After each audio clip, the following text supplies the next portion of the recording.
అవసరత ఉండింది. మా తల్లిదండ్రులు సహాయం చేయాలని ఆశించారు.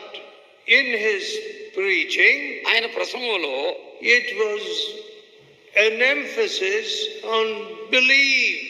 విశ్వసించండి అనే దాని మీదే ఎక్కువ నొక్కి ఒక్కడించి చెప్తుండేవారు. But many nominal Christians, అనేక మంది నామకార క్రైస్తవులు, they say we believe. వాళ్ళు అంటారు మేము నమ్ముతున్నాము.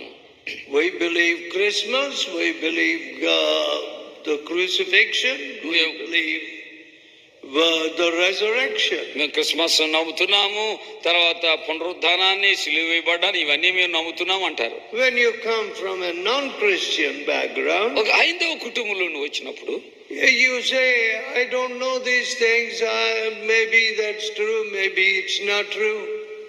అది ఇవన్నీ నాకు తెలీదు, ఒకవేళ నిజమో నిజం కాదో అంటాను అంటావు. So కాబట్టి belief is